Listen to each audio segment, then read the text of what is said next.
You know that feeling of frustration when you have a genuinely brilliant idea? I mean, a full-blown content Oh, strategy. yeah. You've mapped out the perfect story arc, like we talked about. You have the problem, the proof, the solution. It's all just sitting there in a Google Doc. The Google Doc graveyard. It's where all the best strategies go to die. Exactly. It's the Google Doc problem. Because a strategy without a delivery plan is just, well, it's a nice idea in a folder that no one ever sees. And it's infuriating because you know the content is good, You know, if the right person saw it, it would click. but they're not seeing it. And that's the disconnect, isn't it? We spend, I don't know, 90% of our energy on the message and maybe 10% on actually engineering the delivery. Right. So that's really the mission for this deep dive. We're getting into the nuts and bolts of it. The question is, how do I actually get my executives' content in front of my target accounts in the right order over and over again? Because just hitting post and, praying to the algorithm gods, Yeah. that leads to a pretty harsh reality check. The organic reach reality. It's a tough conversation I have with a lot of folks who are sort of mentally stuck back in 2018. Okay, let's unpack that. Yeah. Because I think a lot of us still feel like if the content is good enough, the cream will just rise to the top. It used to, but today, I mean, the data is just brutal. If you look at the benchmarks right now, a LinkedIn organic post, it reaches maybe 2% to 5% of your followers. Wait, 2 to 5%, that just seems incredibly low. Is the algorithm actively hiding it, or is there just too much noise? It's a feature, not a bug. I mean, think about LinkedIn's business model. They don't make money from your organic viral hit. They make money when you pay. Exactly. They make money when you pay for reach. If organic reach was, say, 50%, their ad product would be completely worthless. So you're basically fighting against the platform's own financial interests. So the house always wins. Always. So let's just do the math. Say your CEO has 5,000 followers. You publish episode 1 of your big idea. Maybe 250 people see it. And let's be real about who those 250 people are. They're not your buyers. It's usually old coworkers, your own employees liking it out of duty, maybe a recruiter. So if your target list is 500 companies, the odds of your actual buyer seeing that post are basically 0. Okay, that is bleak. So the natural reaction for any marketer is, fine, I'll just boost it. I'll put some money behind it. The boosting trap. It feels like you're doing something right. You see the impression numbers go up. But you're saying it's gambling. It is gambling because when you boost, you're paying for impressions, sure, but you have almost no control over who sees it. The platform just shows it to whoever is cheapest to reach. So you're showing your CEO's brilliant post to random people instead of your future customer. Exactly. Okay, so organic is a dead end for prospects, and boosting is like shouting into the void, we need a better vehicle. We do. And it seems like we have one. We need to talk about TLAs. Thought leader ads. Let's define that properly, because thought leader ad can sound a little buzzy. What is it exactly? It's really simple, which is kind of the beauty of it. A TLA isn't an ad you build from scratch with a banner and a headline. It's an existing organic post from a person's profile, your CEO and expert, that you then put paid ad spend behind. So the CEO writes a post, hits publish, Yeah. and then you just amplify that exact post. That's it. And the only difference is this tiny little gray promoted label. Otherwise, it just looks like a person sharing a thought. Okay, devil's advocate here. An ad is an ad. We're all trained to ignore them. Why is this any better? It's because of something called banner blindness. It's a survival instinct. When you're scrolling and you see that polished, sponsored ad from a company page, Yeah, with the stock photo and the logo. your brain just immediately flags it as marketing. Your guard goes up, you keep scrolling, it's an automatic reaction. It feels like someone's trying to sell you something. Exactly. But a TLA is a pattern interrupt. Most ads are flashy images or videos. A TLA is usually just text, black text on a white background. Doesn't look like an ad, it looks like an article or a story. People scroll past ads, but they don't scroll past people. That's the core insight. You see a face, a name, an opinion, and your brain categorizes it as content, not an ad. Even with the little promoted tag, you actually stop and read it. And the numbers seem to back this up in a big way. Oh, the numbers are stark. Yeah. A standard company page ad might get 1% or 2% engagement, if you're lucky. Thought leader ads, we see them get 10% to 20%, pretty consistently. That's a 5 to 10 times difference for the exact same content. Same content, just a different package. One feels like a corporate announcement, the other feels like a human conversation, and that trust is everything. But engagement doesn't matter if it's the wrong people. How do TLAs solve the targeting problem from boosting? This is the superpower. It's called named account targeting. You're not just targeting, say, people in finance. You upload a specific list, a CSV file. So you can say, I only want to reach people at Microsoft, Salesforce, and Adobe. Precisely. And then you layer on job titles. VPs of marketing at only those companies. So every dollar is spent making sure the VP of marketing at Salesforce sees your CEO's post. And you mentioned something crucial about exclusions. Yes, this is the pro move that saves a ton of money. You can and you absolutely should exclude your existing followers. Why would you exclude them? Because they might see it organically anyway, for free. You don't want to pay to reach people who are already on your team. You want all your budget focused on breaking into those new accounts that have never heard of you. That makes perfect sense. Okay, so we've got the vehicle, TLAs. They're authentic, engaging, and precise. But that brings us to the next problem. One great post is just one post. Right. It's a blip. You see it, you think, huh, smart. And you scroll on. An hour later, you've forgotten all about it. Recognition needs repetition. It does. The old marketing rule of thumb is someone needs to see you 7 to 10 times before they actually remember who you are. That's why we need a whole story arc, episode 1, episode 2, and so on. But LinkedIn isn't Netflix. That's the technical problem. It's not. There's no if-then logic. You can't just tell LinkedIn, hey, only show episode 2 to people who have already seen episode 1. So if you launch all 7 ads at once, You get what we call narrative chaos. Your prospect sees episode 5 this week, episode 1 next month. The story is completely scrambled. That makes no sense. so how do you fix that? Mhm. How do you force a linear story onto a platform built for random ads? You use a strategy called the frequency squeeze. I love that name. It sounds intense.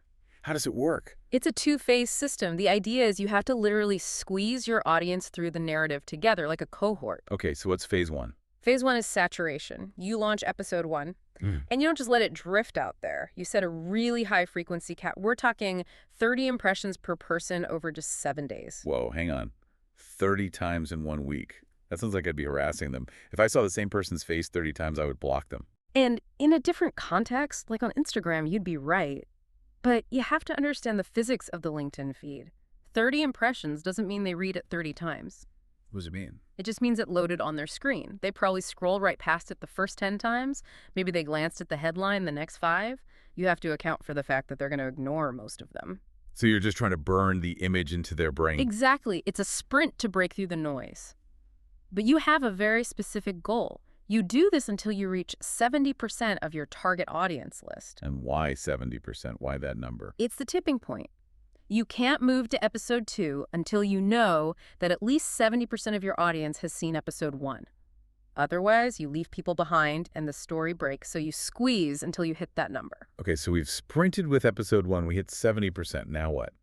Turn it off. No, you never turn it off. You just shift it to phase 2, which is maintenance. You drop the frequency way, way down to maybe 3 impressions a week.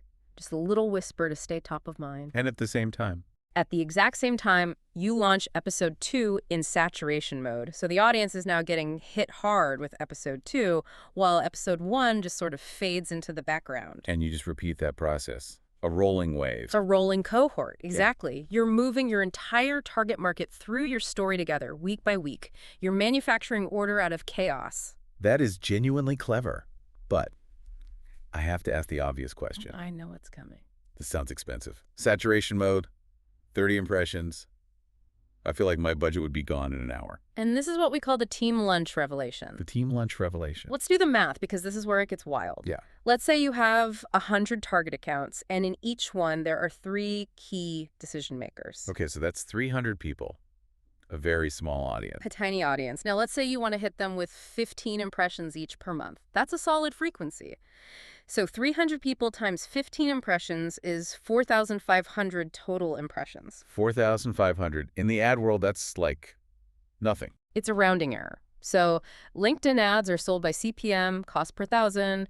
A decent B2B CPM is maybe $100. So 4,500 impressions. $450. $450 for the entire month. Wait a minute. You can saturate your top 100 accounts for less than $500? That sounds too good to be true. What's the catch? The catch is the audience size. You aren't buying the ocean, you're just buying a very specific cup of water. Because your list is so small and targeted, you literally run out of people to show ads to. You can't spend more money. Your budget isn't limited by your wallet, it's limited by the number of people on your list. Precisely. So for the cost of one nice team lunch, every single decision maker at your top 100 accounts is seeing your executive 15 times a month. Even if you go up to 500 accounts, you're looking at, what, maybe $2,250 a month? Which is less than a booth at a single trade show. Less than a bad trade show. Okay, that reframes everything. So if it's that cheap and it's that effective, Yeah. why isn't everybody doing this? Okay. And now we get to the dark side. The execution reality. The manual nightmare. It is an absolute nightmare. The concept is simple, but the day-to-day operations are just brutal. Okay, walk me through it. I want to feel the pain. All right, so for every single ad, you have to log in, find the right post, upload your CSV account list. And we know how fun CSV uploads can be. Oh, they're the worst. You're mapping fields, waiting for the match rate to load. It fails. You start over. Then you add job titles, you add exclusions. Don't forget the competitors. You set the budget, you set the frequency. If you're really flying, that's 15 minutes per post. 15 minutes? That doesn't sound so bad. For one. But you have 7 episodes in your story, and you're doing this for 3 executives. That's 21 campaigns. You're looking at over 5 hours of just mind-numbing clicking to get it set up. And that's just to launch. That's just day one. The real pain is the monitoring. Remember that 70% threshold? LinkedIn doesn't send you an email alert. Of course not. That would be helpful. So every day, you have to go in, export the data to a spreadsheet, manually calculate your reach against your list size for every single campaign. And then you have to manually go back in and change the budget and frequency to switch from saturation to maintenance. Daily. It is a grind. We figure it takes about 25 to 40 hours of manual work every single month to do this strategy correctly. It's a full-time job for someone. It is. And that's where it fails. Teams start with great intentions, but then, they get busy. They forget to check the spreadsheet for a few days. The ads don't get rotated. And you end up blasting everyone with episode 1 for 6 weeks straight until they hate you? Or just fizzles out completely. The strategy is cheap in dollars, but it is incredibly expensive in time and focus. That's a massive disclaimer. But let's say you do it. You have the discipline or an intern.